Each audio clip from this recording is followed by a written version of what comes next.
আমি সায়ন, আর আপনি শুনছেন চলো শোনা যাক। এই পডকাস্টে আপনি আড্ডা, গল্প, আলোচনা সবই পাবেন। তাই দেরি না করে যারা চ্যানেলে নতুন তারা চটজলদি সাবস্ক্রাইব করে নিন।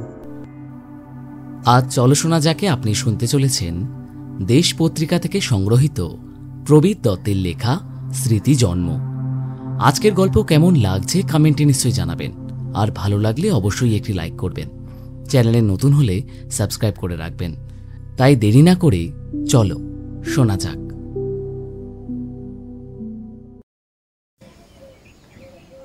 বাবা মানুষ বড় ভালোবাসত, কথা বলতে ভালোবাসত। পিচ রাস্তার ধারে আমাদের ছোট চালের দোকান। ভিন গ্রামের চাষিরা গরুর গাড়ি, ভ্যান বা সাইকেলে বস্তা ভর্তি চাল নিয়ে আসে দোকানে বিক্রি করতে।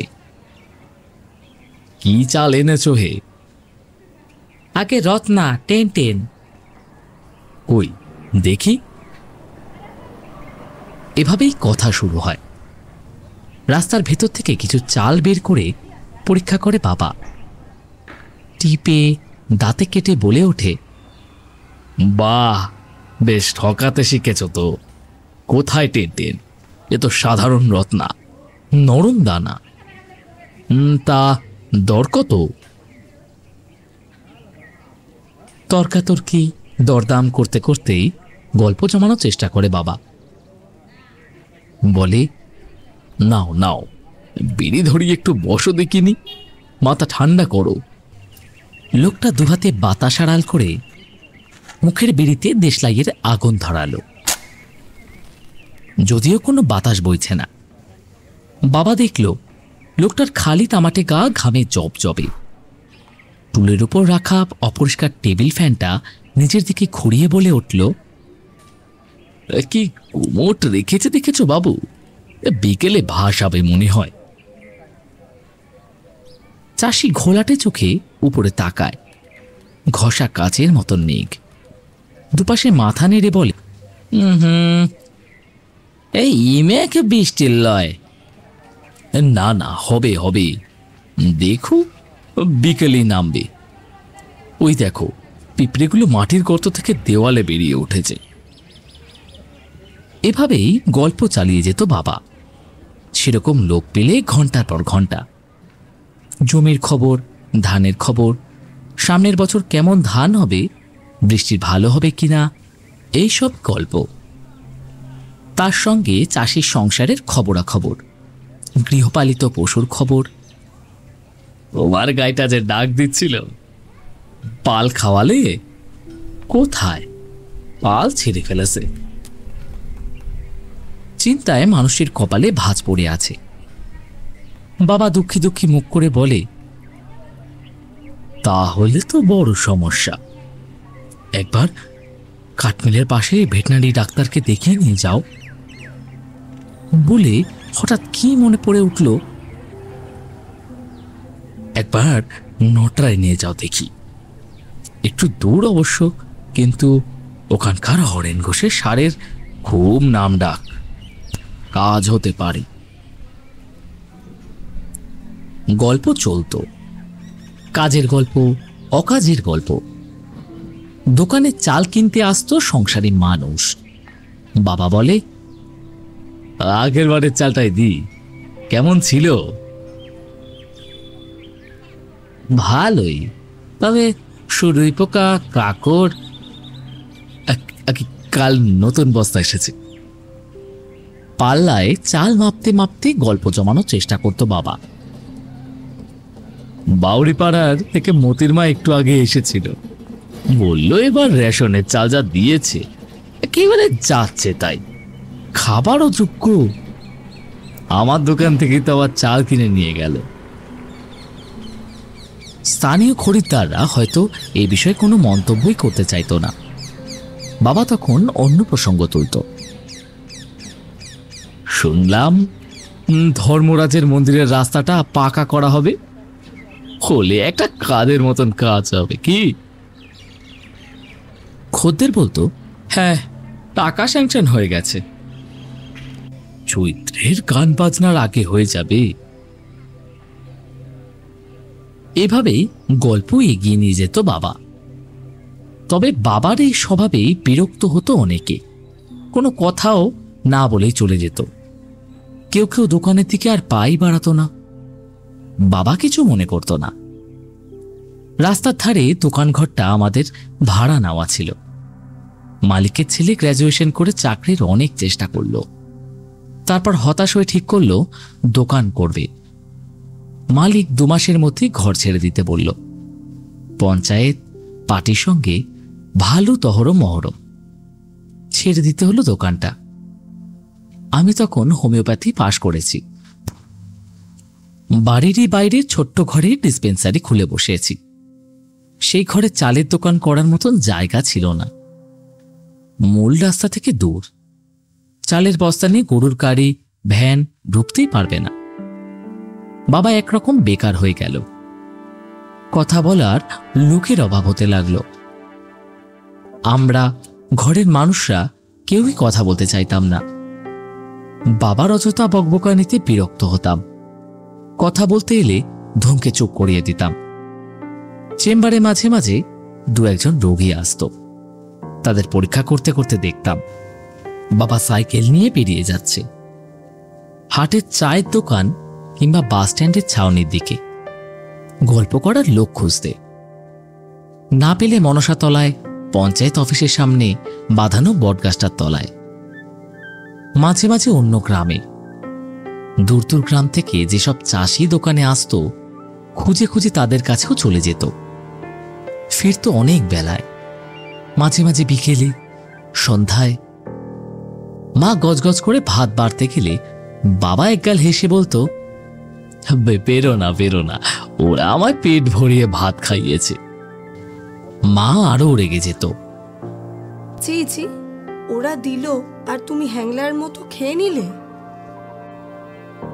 অনেক করে বলল। তা ওদের কাছেই থাকতে পারতে তো, বাড়ি এলে কেন? রেললাইনের ওপারে জঙ্গলের ধারে আমাদের অল্প কিছু ধান জমি ছিল। ভাগ চাষি চাষ করত। বাবা সেই জমির ধারে মাঠেও মাঝে মাঝে চলে যেত। ছাতা মাথায় আলে বসে চাষিদের সঙ্গে গল্প জুড়ত। বয়স বাড়ছিল বাবার। একদিন 2 লোক এসে ধরাধরি করে সাইকেল আর বাবাকে পৌঁছে দিয়ে গেল। পাশের গ্রাম থেকে ফেরার সময় সাইকেল থেকে পড়ে গেছে। চোট পেয়েছে কনুই আর হাঁটুতে। নিজেই প্রাথমিক চিকিৎসা করার পর অ্যালোপ্যাথি ডাক্তারের কাছে নিয়ে গেলাম। হাই প্রেশার, রক্ত পরীক্ষায় সুগার ধরাও পড়ল। চোখে ছানি, হার্টে সামান্য সমস্যা। আমরা সবাই এবার বাবাকে বাইরে বেরোতে বারণ করলাম। সুবোধ বালকের মতন বাবা ঘাড় নাড়ল। কিছুদিন বেরোল না। তখন দেখতাম ঘরের মধ্যেই ছটফট করছে। বারবার এসে বলছে, হে একটু বেড়াই, এই এই এই হাটতলায় যাব আর আসবো। আমরা কথায় কোনো জবাব দিতাম না। একদিন সকালে আমাদের লুকিয়ে সাইকেল নিয়ে বেরিয়ে পড়ল। চিন্তায় খোঁজাখুঁজি শুরু করি আমরা হাটতলায়, বাস স্টপে, মনসা তলায়। পেলাম না।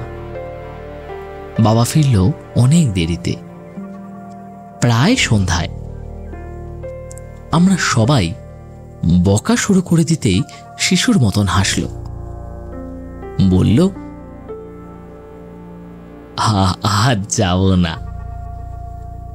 বলেই ঘামে চপচপে গায়ের ফতুয়া গেঞ্জি খুলে আমাকে পেট দেখিয়ে বলল,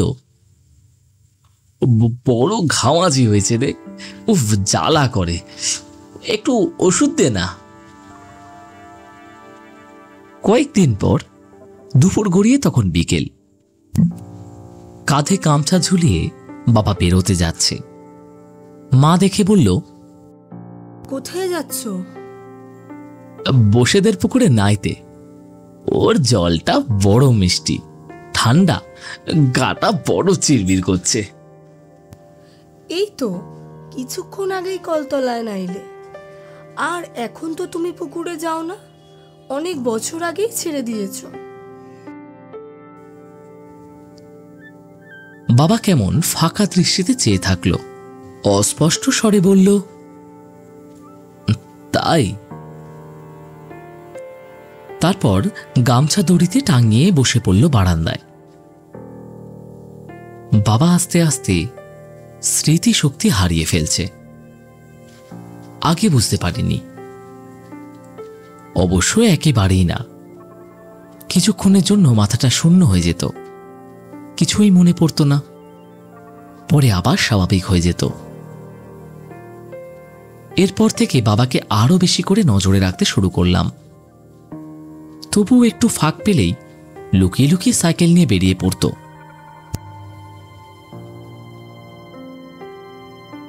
আমি হয়তো তখন মন দিয়ে রোগী দেখছি, মা কলতলায়, বোন টিউশন পড়াতে গেছে, বাবা চলে যায় দূর দূর গ্রামে, মানুষ দেখবে, মানুষের সঙ্গে মিশবে বলে। মা আমার কাছে হতদন্ত হয়ে এসে বলল, দেখ তোর বাবা আবার কোথায় চলে গিয়েছে, তোর সামনে দিয়েই তো গেছে, একটু নজর রাখতে পারিস না? আমরা চিন্তায় অস্থির হয়ে উঠি, খুঁজি এখানে ওখানে। বাবাকে আমার পুরনো মোবাইল ফোনটা দিয়েছিলাম, শেখাতেও চেষ্টা করেছিলাম, ফোন করা, রিসিভ করা এসব, কিন্তু লাভ হয়নি। একবার দুপুর পেরিয়ে সন্ধ্যা, সন্ধ্যা পেরিয়ে রাত, তবু বাবা ফিরছে না। চিন্তায় ছটফট করছি আমরা। শেষে অনেক রাতে ফিরে এলো, বলল পথ হারিয়ে গিয়েছিল। আসলে বুঝেছিলাম বাবা সেই স্মৃতিভংশ রোগ হয়েছিল কিছু সময়ের জন্য। ভুলে গিয়েছিল ঘরবাড়ি, গ্রাম, বউ, ছেলে মেয়ে, ফিরে আসার পথ। নিরুপায় হয়ে এবার সাইকেলের চাবি লুকিয়ে রাখা শুরু করলাম। বাবা সারা বাড়ি হন্যে হয়ে চাবি খুঁজে বেড়ায়, জিজ্ঞেস করে, হ্যাঁ রে, সাইকেলের চাবিটা আমার দেখেছিস? কোথায় যে রেখেছি, এখন এত ভুলে যাই কেন রে? কোনো উত্তর দিই না, কিন্তু বাবা একসময় বুঝে যায় আমরা চাবি লুকিয়ে রেখেছি। তখন অনুনয় করে, একবার দে না, বেশি দূর যাবো না, এক্ষুনি ফিরে আসবো।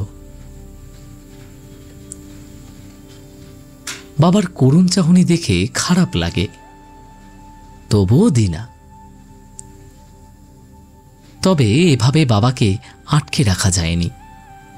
বাবা লুকিয়ে লুকিয়ে বেরিয়ে পড়ত, হাঁটত, হাঁটতে হাঁটতে পৌঁছে যেত দূরের কোনো গ্রামে।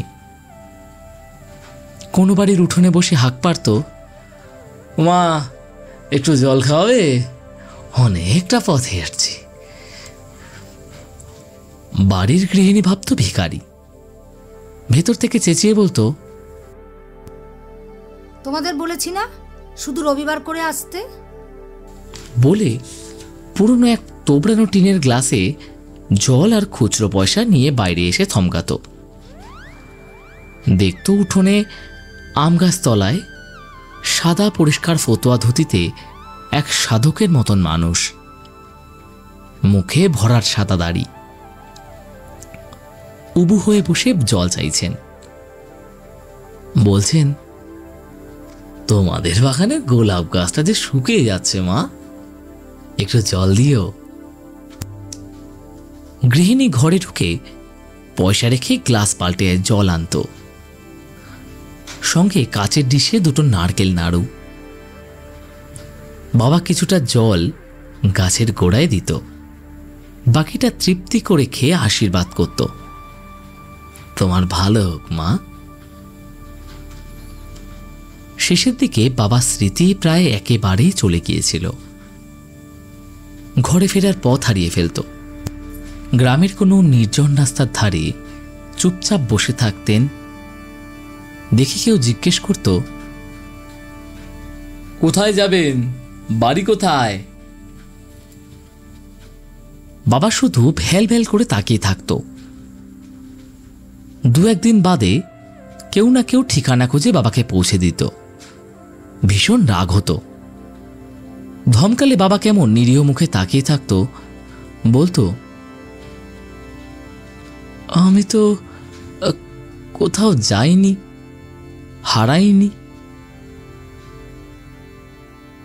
কি আর বলবো, করুণা হতো, কষ্ট হতো। ভাবতাম বাইরে থেকে শিকল দিয়ে রাখবো, পারতাম না। মা, আমি, বোন কড়া নজরে রাখতাম। গ্রামের অন্যদেরকেও বলে দিয়েছিলাম, বাইরে দেখলেই ওরা বাবাকে ধরে নিয়ে আসতো। কিন্তু তাতেও কি আটকানো যায়? সকলের নজর এড়িয়ে বাবা হারিয়ে যেত। হাঁটতে হাঁটতে কখনো বাসে চেপে পড়ত, চলে যেত অনেক দূরে। তখন খুঁজে পেতে পেতে কয়েকদিন পেরিয়ে যেত। একদিন বাবা গেল, আর ফিরে এলো না। 2 দিন যায়, 3 দিন যায়, ভাবি এবারে বাবা ফিরে আসবে। অপেক্ষা করি, চারদিক খুঁজি, শেষে পুলিশে খবরও দিই, কিন্তু লাভ হয় না। বাবা আর ফেরে না। চাল বিক্রি করতে যেসব চাষি আসতো তাদের বাড়িতে খুঁজতে চাই, কেউ বলতে পারে না বাবার হদিশ। রাস্তায় রাস্তায় ঘুরি, বাবার একটা ছবি দেখিয়ে সবাইকে জিজ্ঞেস করি, একে দেখেছেন কোথাও? সবাই দুপাশে ঘাড় নাড়ায়। কেউ দেখেনি, কেউ না। মাঝরাতে ঘুম ভেঙে মনে হয় বাবা বাইরে সদর দরজায় দাঁড়িয়ে কড়া নাড়ছে। তাড়াতাড়ি উঠে দরজা খুলি, শুধু অন্ধকার আর পাষাণ নির্জনতা। হোমিওপ্যাথিতে গ্রামে পসার জমছিল না। গ্রামের সবাই দীপঙ্কর ডাক্তারের কাছেই যায়। বহুদিনের অভিজ্ঞ ডাক্তার। আমার কাছে খুব একটা আসে না। এদিকে সংসারে অনটন বেড়েই চলেছে। মামা থাকেন দূরে এক গঞ্জে, জায়গাটা বেশ জমজমাট। সেরকম ভালো হোমিওপ্যাথি ডাক্তার কেউ বসে না সেখানে। মা মামাকে বলে কয়ে ওখানে ব্যবস্থা করে দিল। 2 ঘরের মধ্যে পিছনের ঘরে আমি থাকব, সামনে চেম্বার। 2-1 করে রোগী আসতে শুরু করেছে তখন। সে সময় এক রাতে বৃষ্টি পড়ছিল, যদিও বর্ষা নয়। রাস্তা ফাঁকা। সন্ধ্যে থেকে একটা রোগীও আসেনি। চুপচাপ বসে সেদিনের কাগজের আবার চোখ বোলাচ্ছিলাম। হঠাৎ কেউ ডাকল, ডাক্তারবাবু।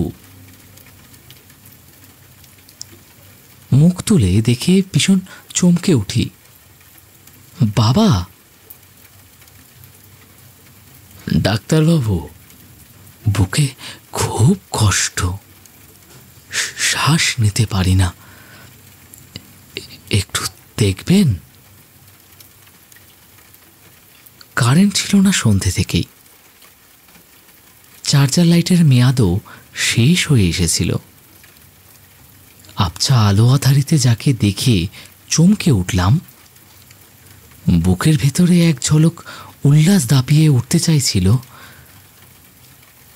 তিনি বাবা ছিলেন না। বাবার মতন দেখতে শুধু।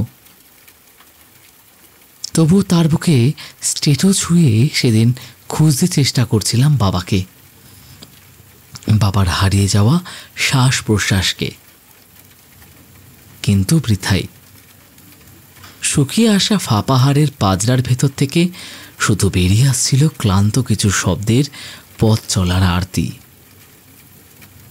বললাম, বুকের একটা এক্সরে করাতে হবে, ওষুধ দিচ্ছি, 1 সপ্তাহ পরে রিপোর্ট নিয়ে আসবেন। বাবার মতন মানুষটা কাশছিল, শ্বাস নিচ্ছিল জোরে জোরে। বাইরে মৃদু মেঘ ডাকার আওয়াজ। বৃষ্টি একটু ধরেছে। ডাক্তারবাবু, বুকে কিছু হয়েছে? বাঁচব তো? বিড়ি খান খুব? ছাড়তে হবে একেবারে। ছোট শিশিতে ওষুধ ভরতে ভরতে বললাম, হ্যাঁ। সে আমি পারবো না যে বাবা। তাকালাম, বয়সেও মানুষটা আমার বাবারই সমানই। আস্তে আস্তে চেষ্টা করতে হবে, ভালো খাওয়া দাওয়া করতে হবে।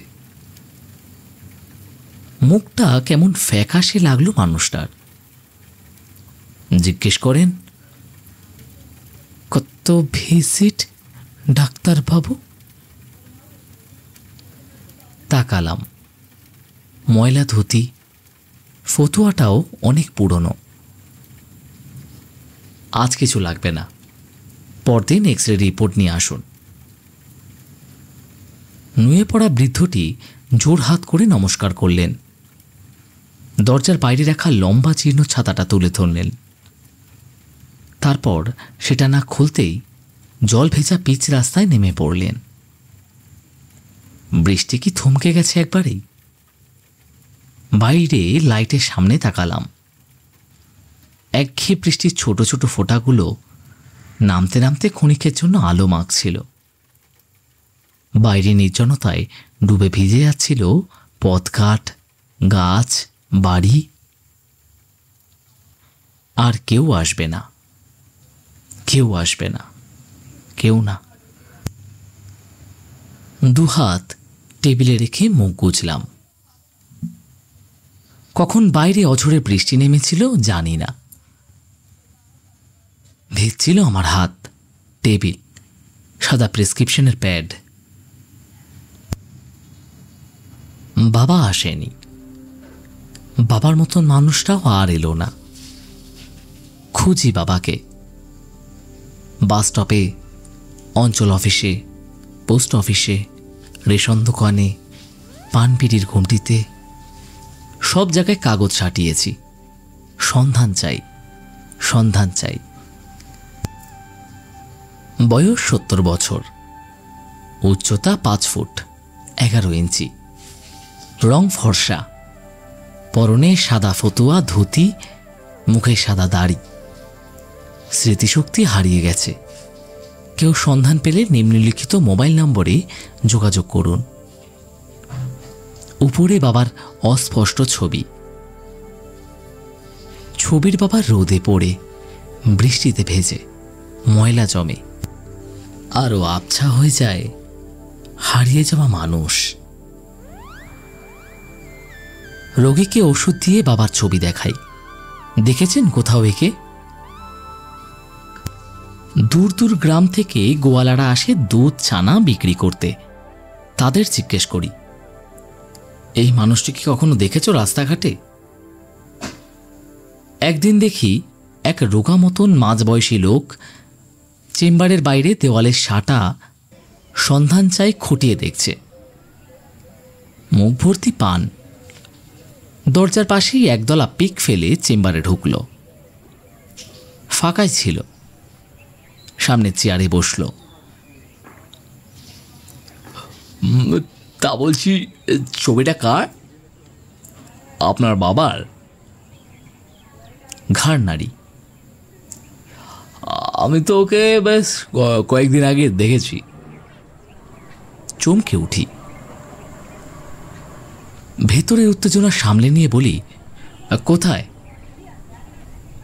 লেখাগড়া জঙ্গলের রাস্তায় একা হেঁটে যাচ্ছিল। ওরকম একজন বুড়ো মানুষ জঙ্গলের মধ্যে দিয়ে একাই হাঁটছেন। সাইকেল থেকে নেমে জিজ্ঞেস করি কোথায় যাবেন।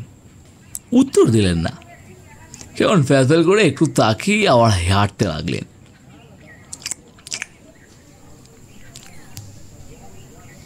বুকটা মুচড়ে উঠছে, গলা ধরে আসছে। কোনো রকমে বললাম, তা কোন দিকে গেল দেখেছেন?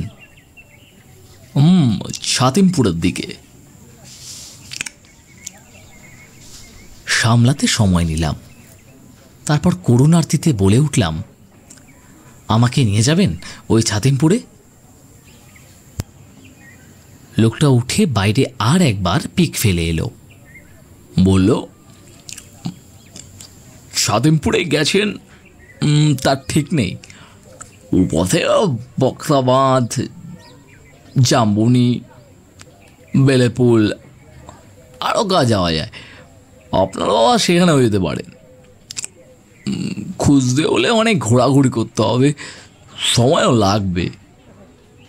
আপনার চেম্বার বন্ধ করার কোনো দরকার নেই, আমি নিজেই খুঁজে নিয়ে আসবো আপনার বাবাকে। চোখ জলে ভরে আসছে, তবুও কেমন সন্দেহ হলো। বললাম, বাবার মতন চেহারার আরও একজন লোক আছে, কিন্তু আমার চেম্বারে এসেছেন কয়েকদিন আগেই। লোকটা একটু থামল, চিন্তিতভাবে বলল, আপনার কাছে যে এসেছিল হু একরকম দেখতে? ঠিক একরকম নয়, বেশ রুগ্ন, কুজো হয়ে চলছিলেন আর কাঁদছিলেন খুব। না না না, আমি আগে দেখেছি, তিনি ওরকম নন, উনি ঠিক আপনার বাবাই ছিলেন, আমি নিশ্চিত। বুকের ভেতরে উথাল পাথাল ঢেউ। মনে হচ্ছে এই সময় সামনের লোকটার সঙ্গে বেরিয়ে পড়ি বাবাকে খুঁজতে। আপনি আমার উপর দায়িত্ব দিয়ে নিশ্চিন্ত থাকুন, আরে বাবাকে পেয়ে যাবেন, আমি এনে দেবো। একটু থেমে আবার বলল, তখনই অধমকে দেখবেন কিন্তু ডাক্তারবাবু। লোকটার নাম বাউল, জমি জায়গা কেনা বেচা নিয়ে ওর কারবার। যাওয়ার আগে বলল, ডাক্তারবাবু 200 টাকা দিলে ভালো হয়, আর চাইতে ইচ্ছে করছে না, কিন্তু ঘোরাঘুরিতে খরচা আছে, আর 2 দিন আমার জন্য অন্য কাজও হবে না। আমি সঙ্গে সঙ্গে 3টে 100 টাকার নোট বের করে এগিয়ে ধরলাম। ওর হাত ধরে বললাম, একটু তাড়াতাড়ি দেখবেন, 2 দিনের মধ্যে কাজ হয়ে যাবে আপনার। বাউল কথা দিয়ে কথা রাখে, যে কোনো কাউকে জিজ্ঞেস করতে পারেন। মন খুশিতে ভরে উঠল, বলে উঠলাম, খুব ভরসা পেলাম। আপনার এখানে জমি বাড়ি কেনার ইচ্ছে হলে বলবেন, সস্তায় ব্যবস্থা করে দেবো। চলে যাচ্ছিল, ডাকলাম, বাবার মতন দেখতে মানুষটিরও যদি সন্ধান পান দেখবেন। বুকের এক্সরে করে আসতে বলেছিলাম, আসেননি। বাউল ঘাড় নেড়ে চলে গেল। পরদিন বেলা বাড়তেই অস্থির লাগছিল। বাউল কি বাবার খোঁজ পেল? ফোন করলাম, প্রথমবার পাওয়া গেল না। দ্বিতীয়বার আবার করতেই ওপাশ থেকে চাপা গলায় বলল, ডাক্তারবাবু, আমি এখন শহরের রেজিস্ট্রি অফিসে, একটা পার্টির জমি রেজিস্ট্রি চলছে, শেষ হলেই বেরিয়ে পড়ব, না পারলে কাল সকালে অবশ্যই। ভাববেন না ডাক্তারবাবু, খোঁজ পেলেই ফোন করব। চেম্বারে মন বসছে না কাজে, মোবাইলের দিকে অধীর অপেক্ষায় তাকিয়ে থাকি। এই বুঝি বাউল ফোন করে। পরদিন সকালে ও ফোন করল, এখনই বেরোচ্ছি ডাক্তারবাবু, খোঁজ পেলেই জানাবো।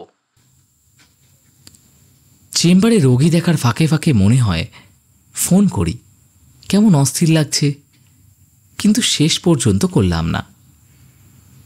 বারবার ফোন করলে বিরক্তি হয়তো হবে, খোঁজ পেলে নিজেই ফোন করবে। সারাদিন কোনো রকমে ফোন করার ইচ্ছা সংবরণ করে শেষে সন্ধ্যায় ফোন করি, আজ আমি সারাদিন খুঁজেছি ডাক্তারবাবু, ছাতিমপুর, লেখাগড়া, আশেপাশে সব গ্রামে ঘুরেছি। ওখানে ওনার বাবা নেই, অন্য কোথাও চলে গেছেন। আর আরও একটা পুবের গ্রামগুলোতে যাব, আর ঠিক বের করবোই ওকে, একদম চিন্তা করবেন না। পরদিন রাতে ও নিজেই চেম্বারে এলো। রোগী দেখছি তখন। একগাল হেসে বলল, পেয়েছি। বুকের ভেতর ঢেউ উছলে ওঠে। বেঞ্চে আরো 3-4 জন রোগী অপেক্ষায়। সামনের রোগীকে তাড়াতাড়ি ওষুধ দিয়ে ছেড়ে ওকে ডাকলাম। আপনার বাবার একদম কনফার্ম খবর নিয়ে এসেছি। আজ একজনকে ছবি দেখাতেই বলল গতকাল সে শিমুল ডাঙায় আপনার বাবাকে দেখেছে। ভেবেছিলাম বাবাকে বাউল নিজেই দেখে এসেছে। সামান্য আশাহত হলেও উৎসুকভাবে জিজ্ঞেস করলাম, সেটা কত দূরে? দূর আছে, লেখাগড়া জঙ্গল পেরিয়ে নদী, তারপরেও বেশ খানিকটা যেতে হবে। গ্রামের লোকেরা ভোরবেলা আপনার বাবাকে মনসাতলায় চাতালে শুয়ে থাকতে দেখেছিল। সবাই জিজ্ঞেস করেছিল, কিছু বলতে পারেননি। একজন লোক গ্রামের মধ্যেই ঘরে নিয়ে গিয়ে খাওয়া দাওয়া করিয়েছে। গলায় কান্না আটকে আসছিল। কোনো রকমে বললাম, এখনই সেখানে যাব, নিয়ে চলুন আমাকে। এত রাতে? আর চিন্তা করবেন না, হদিস যখন পাওয়া গেছে কাল গিয়ে আমি এখন ধরে বেঁধে থুড়ে গাড়ি করে নিয়ে আসবো। আমিও যাব আপনার সঙ্গে। আর যাবেন কি হবে? যেতে তো অনেক হ্যাঙ্গামা, আপনি পারবেন না। ঠিক পারবো। বাউল একটু চিন্তা করে বলল, ঠিক আছে, তাহলে গাড়ি করে যাবো। আসবো, অনেক ঘোরাঘুরি করে ব্রিজ পেরিয়ে যেতে হবে।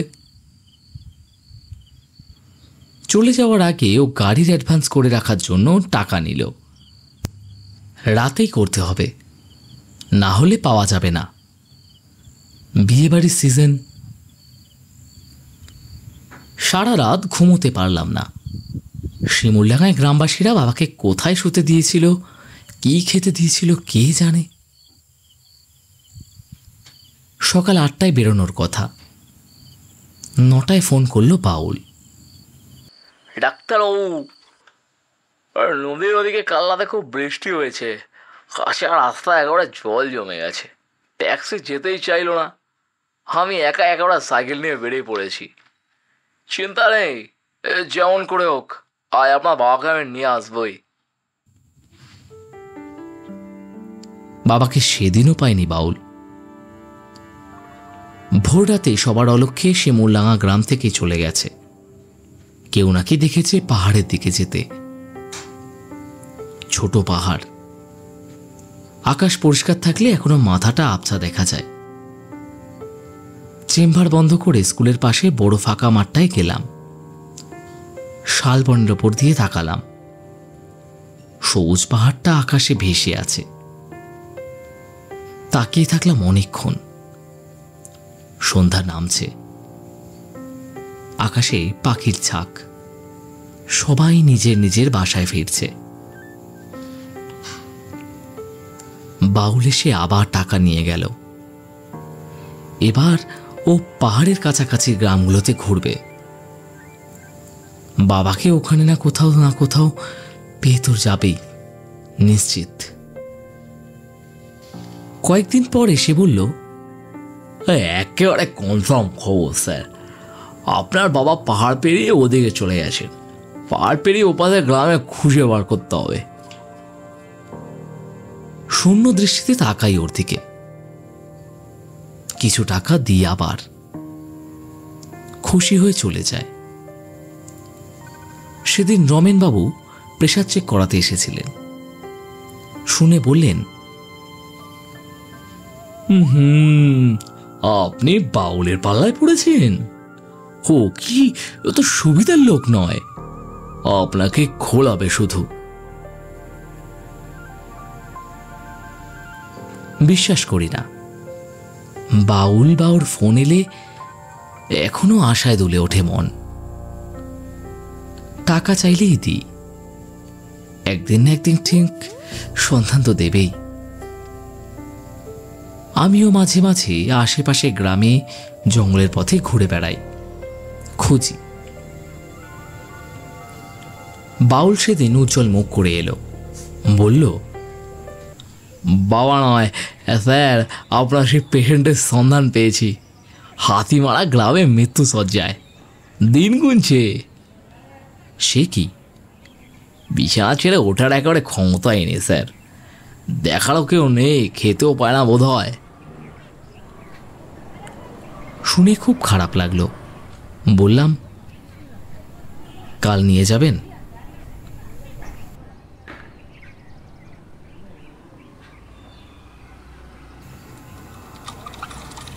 ক্যানালের পার ধরে চলছি,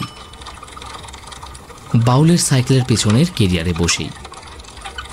নামে ক্যানেল, জল নেই, ভেতরে কাটা ঝোপ, আগাছার জঙ্গল, মাটির রাস্তা, অবস্থা খুবই খারাপ। এবড়ো খেবড়ো মাটিতে ঝাঁকুনি খাচ্ছে, এদিক ওদিক করছে। বাউল হ্যান্ডেল সোজা রাখতে পারছে না, ভয় হচ্ছে সাইকেল শুদ্ধ ক্যানেলের ভেতরে না পড়ে যায়। রাস্তার অন্য পাশে ধান জমি, উল্টো দিক থেকে একটা ভ্যান আসতে রাস্তা ছেড়ে ধান জমিতে গিয়ে দাঁড়ালাম। বাউল বলল, দেখেছেন তো রাস্তাঘাটের কি অবস্থা, এই জন্যে আপনাকে আমি আনতে চাইছিলাম না স্যার। হাতিমারা গ্রামের আগে একটা খাল, হাঁটু জল আছে। সাইকেল থেকে নেমে প্যান গুটিয়ে পার হলাম। খাল পেরিয়ে ছোট একটা জঙ্গল, গ্রামটা প্রায় জঙ্গলের মাঝেই। বাউল বলল, স্যার এখানে কিন্তু হাতির উপদ্রব আছে, বা বিকালের আগেই ফিরতে হবে স্যার। এক জরাজীর্ণ কুড়ে ঘরের সামনে নিয়ে এলো ও।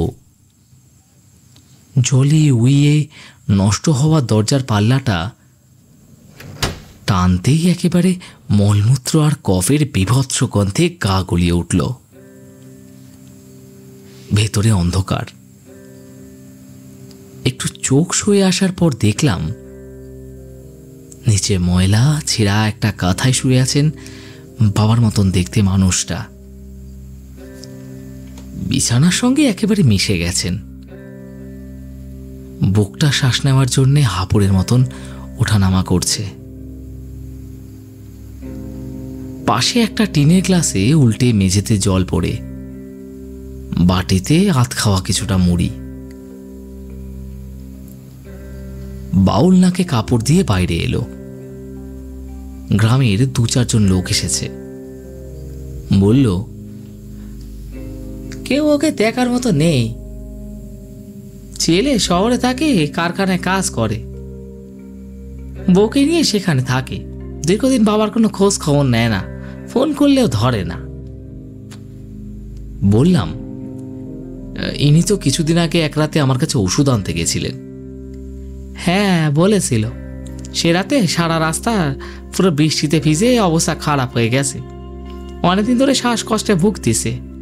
আপনি নাকি বলেছেন বুকের একখানা এক্সরে করাতে। ধরাধরি করে আমরা হাসপাতালে নিয়ে গিয়েছিলাম। এক্সরে করে ডাক্তার বলেছে বুকটা একদম ফাঁপড়ে গেছে, বাস আর আর আশা নাই গো। ওষুধ দিয়ে বলেছে ভালো ভালো জিনিস খাওয়াতে, কিন্তু সে কোথায় পাবে, ছেলেটাও দেখে না। ওর কোনো টাকা পয়সা বা জমি নেই? কিছু নেই, অল্প ধানের জমি ছিল, ছেলে আগেই বাবাকে ভুলিয়ে ভালিয়ে সব বিক্রি করে পয়সা নিয়ে কেটে পড়েছে। মানুষটার দিকে তাকিয়ে ভাবছিলাম, আমার স্মৃতি হারিয়ে ফেলা বাবা যদি কোনো রকম অজানা গ্রামে এরকম আশ্রয় নিয়ে থাকেন, এরকমই এক কুড়ে ঘরে একাকে মৃত্যুশয্যায়। ওষুধ নেই, পথ্য নেই, দেখার জন্য নিজের লোকও নেই। বাবার সুন্দর চেহারাটাও নষ্ট হয়ে যায়, হুবহু একই রকম। গ্রামের লোকগুলো তখন বলছে, আমরা এখন যা দেখি, যা পারি খেতে দিই, কিন্তু ভালো ওষুধ খাওয়ানো, পথ্য খাওয়ানো, সেসবের আমাদের আর সামর্থ্য আছে? ওনার তো আবার শুশ্রূষা সেবার দরকার, সেসব সামর্থ্য তো আমাদের নাই গো।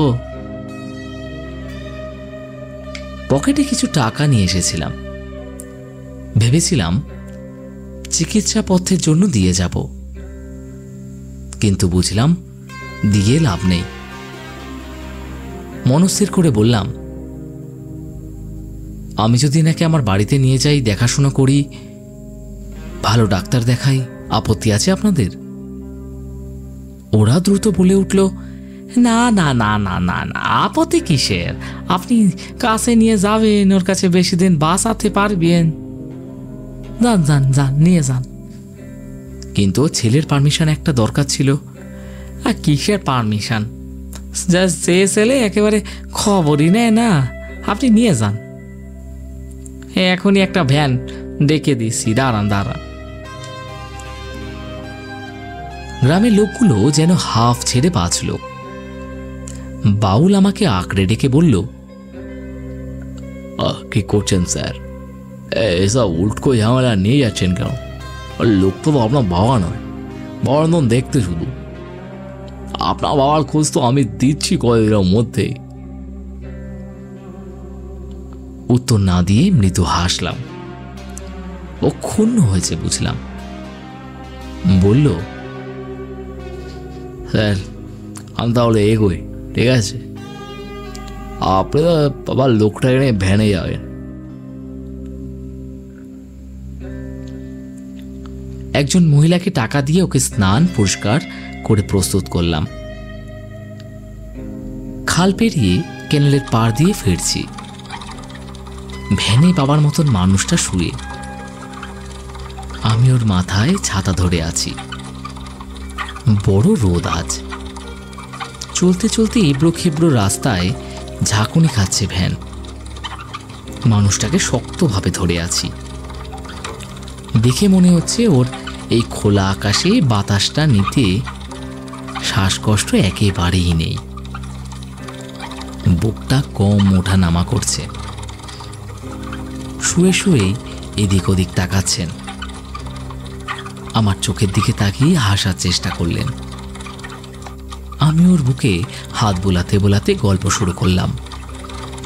জমির খবর, ধানের খবর, সামনের বছর কেমন ধান হবে, বৃষ্টি ভালো হবে কিনা, রেশন দোকানে কেমন চাল দিচ্ছে এখন, মন্দিরের কাজ কতদূর এগোলো, আরও নানান কথা।